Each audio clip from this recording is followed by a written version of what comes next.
Hey guys, here with Steve Pond, principal at Peak Charter Academy, and we're just going to kind of talk through what he looks for in a candidate in the interview process, and really how you can best prepare yourself with interviewing at one of our NHA schools. So, Steve, thank you. Yeah, my pleasure.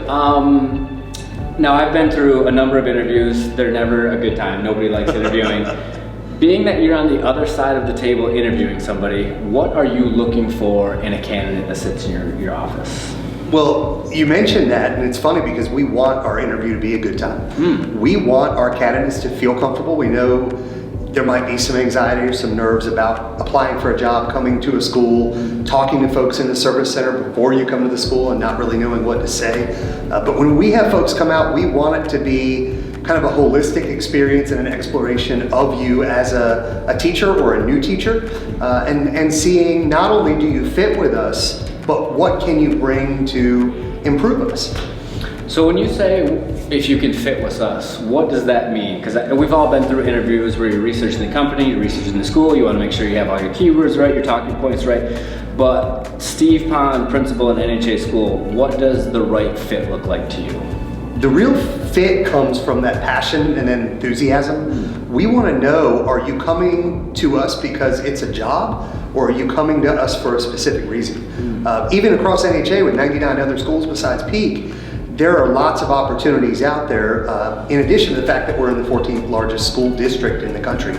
But we want to make sure that you've looked at our school, that you have seen us on Facebook or seen us, read the website, and what is it about our school that drew you in? So that's something we talk about a lot, as well as what does a charter school mean to you? Why a charter school?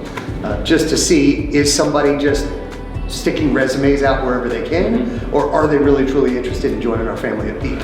So if I'm a teaching candidate and I say to you, Mr. Pond, what is a charter school? What does that pitch look like? You know, a charter school is the best of a public and private put together. It is a public school.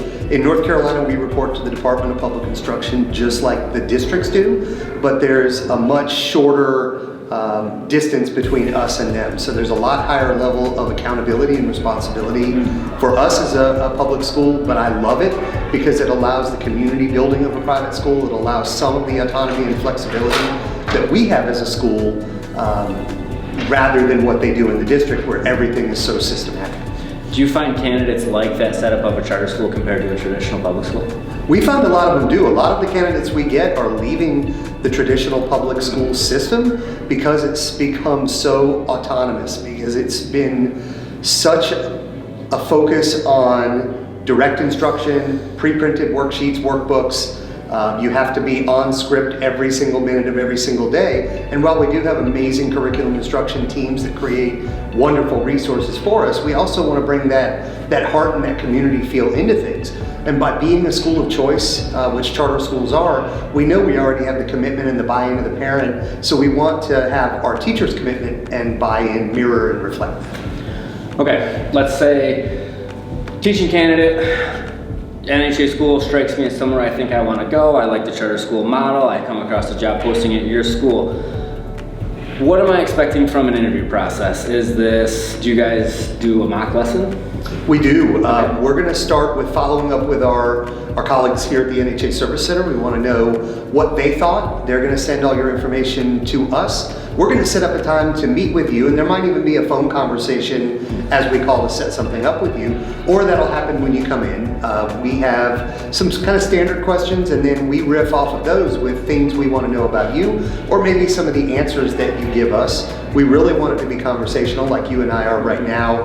We're not going to scare somebody by putting them in the chair at the end of a banquet table and everybody sitting at them, peppering them with questions. But one of the things we do each and every time if we're interviewing somebody during the school year is we do want you to teach a model lesson. So we're going to let you know what the class is going to be learning, what we'd like you to cover, and to bring us something that you feel is engaging, informative. They're certainly not going to have access to my NHA or all our curricular tools and resources, but we might say, hey, we're doing something on double-digit fractions.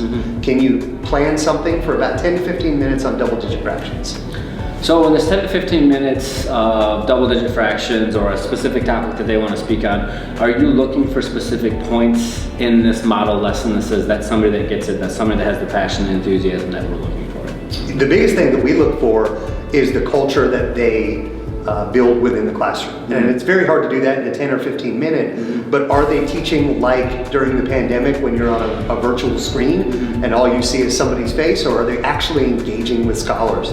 Are they adjusting their instruction based on answers they might get from students? If they're just speaking the entire time and it's a direct instruction kind of approach, might not be the right fit for us, because we want to engage our kids in their learning. And we want them to have fun. We want them to enjoy it. We love when they introduce themselves and maybe take a question or two about themselves, because we presented it to our students that, hey, we're going to bring Mr. Williams in today, and he might be teaching here next year, so we want to know what you think of him. And so he's going to hang out with you for about 10-15 minutes. We're going to be sitting in the back. He's going to be going through some fraction activities or lesson with you, and we're going to talk to you afterwards to see what you thought. Okay, last question for you. This was not on my question sheet to ask, but I'm always curious, when you talk to a hiring manager or someone on the other side of the table of an interview, is there one thing, a pet peeve, if you will, of somebody when they do something in the interview is just, I don't like that? You know, one of the biggest things is it's okay to share, and we want to know about your experience, but to make presumptions about either NHA or about Peak Charter Academy that may or may not be correct. It's always better to ask a question if you want to know something, rather than to say, I don't like that you do this, or I don't like that. Or to say, well, I know you've talked about your unique model of workshop differentiation, but I like doing it this way, or I'm going to do it this way. And that shows really quickly that it's not a fit with the culture academically or community-wise that we have at Peak. Sounds good. Thanks, Steve.